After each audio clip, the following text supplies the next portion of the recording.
What ultimately makes networks interesting are the applications that use them. David Clark, one of the key contributors to the Internet's design, once wrote, "The current exponential growth of the network seems to show that connectivity is its own reward, and it is more valuable than any individual application such as mail or the World Wide Web." Connectivity is the idea that two computers in different parts of the world can connect to one another and exchange data. If you connect your computer to the internet, you can suddenly talk with all of the other computers connected to the internet. Let's look at exactly what that means and how some modern applications, the World Wide Web, Skype, and BitTorrent, use it. The tremendous power of networked applications is that you can have multiple computers, each with their own private data, each perhaps owned and controlled by different people, exchange information. Unlike your local applications, which can only access data that resides on your local system, networked applications can exchange data across the world. For example, think of using a web browser to read a magazine. The server is run by the publisher, which has all of the magazine articles, and it might also have all the articles from past issues. As articles are corrected or added, you can immediately see the newer versions and newer content. The entire back catalog of articles might be too much for you to download, so you can load them on demand. If you didn't have a network, then you need someone to send you a DVD or USB stick with the latest issue. So the basic model is that you have two computers, each running a program locally, and these two programs communicate over the network. The most common communication model used is a bidirectional, reliable stream of bytes. So program A, running on computer A, can write data, which goes over the network, such that then program B, running on computer B, can read it. Similarly, program B can write data that program A can read. There are other modes of communication, which we'll talk about later in the course, but a reliable bidirectional byte stream is by far the most common one used in networks today. Let's walk through what this looks like. Computer B, on the right, is waiting for other computers to connect to it. Computer A, on the left, wants to communicate with B. For example, although it's drawn here as a server, it could be a mobile phone running a web browser. A and B set up a connection. Now, when A writes data to the connection, this data travels over the network and B can read it. Similarly, if B writes data to the connection, that data travels over the network and A can read it. Either side can close the connection. For example, when the web browser is done requesting data from the web server, it can close the connection. Similarly, if the server wants to, it can close the connection as well. If you've ever seen an error message in a web browser saying connection reset by peer, that's what this means. The web server closed the connection when the web browser wasn't expecting it. Of course, the server can refuse the connection as well. You've probably seen connection refused messages or have a browser wait for a long time because the server isn't even responding with the refusal. Now that we've seen the basic way networked applications communicate, let's look at our first example, the World Wide Web. The World Wide Web uses something called HTTP, which stands for Hypertext Transfer Protocol. When you see HTTP:// in your browser, that means it's communicating using HTTP. We'll dig much deeper into the details of HTTP later in the course when we cover applications. For now, I'm just going to give a very high-level overview. In HTTP, a client opens a connection to a server and sends commands to it. The most common command is GET, which requests a page. HTTP was designed to be a document-centric way for programs to communicate. For example, if I type http www.stanford.edu in my browser, the browser opens a connection to the server www.stanford.edu and sends a GET request for the root page of the site. The server receives the request, checks if it's valid, and the user can access that page and sends a response. The response has a numeric code associated with it. For example, if the server sends a 200 OK response to a GET, this means that the request was accepted and the rest of the response has the document data. In the example of the www.stanford.edu webpage, a 200 OK response would include the hypertext that describes the main Stanford page. There are other kinds of requests such as put, delete, and info, as well as other responses such as 400, which means that there was a bad request, maybe it was malformed. Because HTTP is document-centric, client requests name a file. HTTP is all in ASCII text. It's human readable. For example, the beginning of a GET request for Stanford looks like this. The beginning of a response to a successful request looks like this. The basic model is simple. A client sends a request by writing to the connection. The server reads this request, processes it, and writes a response to the connection, which the client then reads. Let's look at a second application, BitTorrent. BitTorrent is a program that allows people to share and exchange large files. Unlike the web, where a client requests documents from a server, in BitTorrent, a client requests documents from other clients. So that a single client can request from many others in parallel, BitTorrent breaks files up into chunks of data called pieces.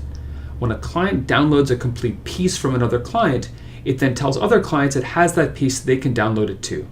These collections of collaborating clients are called swarms. So we talk about a client joining or leaving the swarm. BitTorrent uses the exact same mechanism as the World Wide Web, a reliable bidirectional byte stream, but it uses it in a slightly more complex way. When a client wants to download a file, it first has to find something called a torrent file. Usually you find this using the World Wide Web and download it using, you guessed it, HTTP. The torrent file describes some information about the data file you want to download.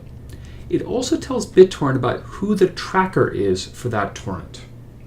A tracker is a node that keeps track, hence the name, of what clients are members of the swarm.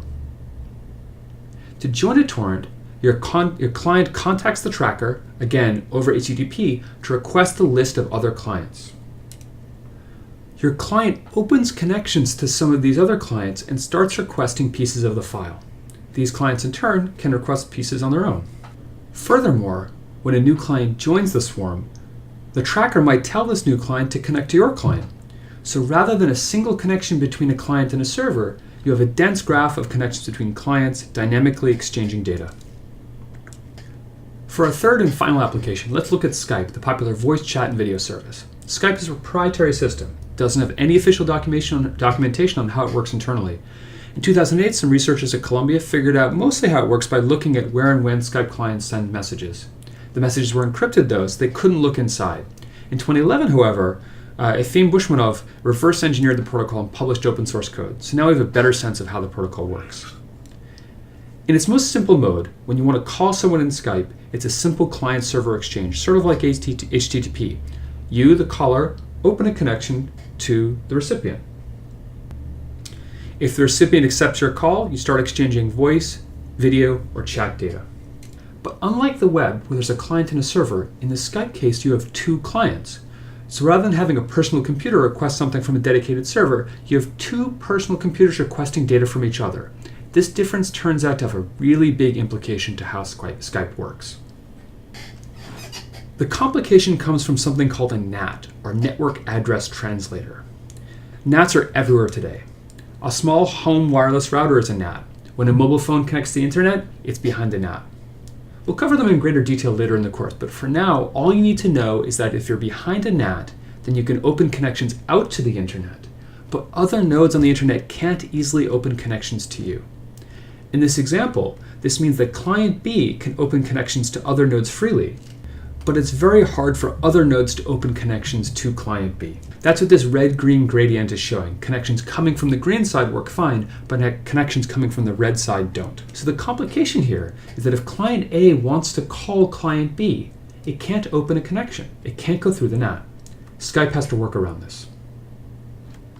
It does so using something called a rendezvous server. When you log into Skype, your client opens connections to a network of control servers. In this case, client B opens a connection to the rendezvous server.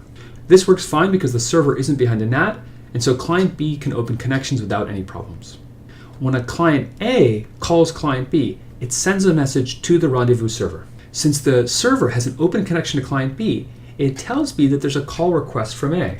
The call dialog pops up on client B. If client B accepts the call, then it opens a connection to client A.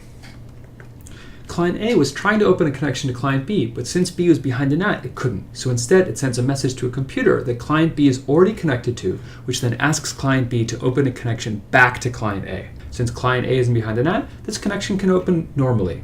This is called a reverse connection because it reverses the expected direction for initiating the connection. Client A is trying to connect to client B, but instead client B opens a connection to client A. This happens in Skype because Skype clients are typically personal machines. It's rare for publicly accessible web servers to be behind NATs. Since you want the server to be accessed by everyone on the internet, putting it behind a NAT is a bad idea. Therefore, opening connections to web servers is easy. Personal computers, however, are often behind NATs for security and other reasons. Therefore, Skype has to incorporate some new communication patterns to work around them.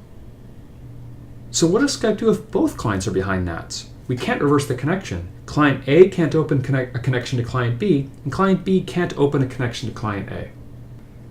To handle this case, Skype introduces a second kind of server called a relay. Relays can't be behind NATs. If both client A and client B are behind NATs, then they communicate through a relay. They both open connections to the relay. When client A sends data, the relay forwards it to client B through the connection that B opened. Similarly, when client B sends data, the relay forwards it to client A through the connection client A opened. In summary, we've seen the most common communication model of networked applications, a reliable bidirectional byte stream.